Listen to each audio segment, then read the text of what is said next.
rebondissement dans la mystérieuse affaire de la disparition de Karine Esquivillon en Vendée. Oui, cette mère de famille de 54 ans n'a plus donné signe de vie depuis le 27 mars. Son mari assurait qu'elle était partie de son plein gré.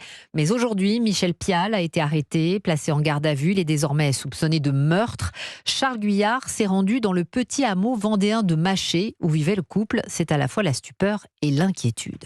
Où elle est, est-ce qu'elle est en vie, enfin voilà, on se pose toutes les questions, c'est vrai que on sait pas. Des questions dans ce lieu-dit, ils sont évidemment nombreux à s'en poser, comme ce proche voisin de Michel Pial et de Karine Esquivillon, la mère de famille de 54 ans qui a totalement disparu le 27 mars dernier. On attend le dénouement, en espérant que ce soit le plus positif possible, mais on est plus qu'inquiets. Une inquiétude qui est montée d'un cran lorsque tôt ce matin, tout le hameau a été réveillé par l'arrivée massive des gendarmes qui sont allés directement perquisitionner le domicile du couple en présence de Michel Pial, lequel a été placé en garde à vue. Jean-Pierre habite juste en face. Ils ont fouillé partout, même mon jardin, ils ont tout fouillé partout. Hors de rester chez soi, je sors seulement mettre. Et maintenant, c'est-à-dire à 16h, lorsque les enquêteurs ont quitté les lieux, emmenant Michel Pial avec eux, après avoir donc fouillé toute la maison, mais aussi les 2 véhicules du couple également saisis.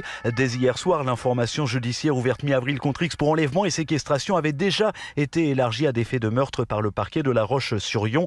Mais à ce stade, aucun corps n'a été retrouvé. Michel Pial n'est pas mis en examen. Selon lui, Karine est partie seule et de manière volontaire. Sa garde à vue peut durer 48 heures. Charles Guyard en Vendée pour Europe 1.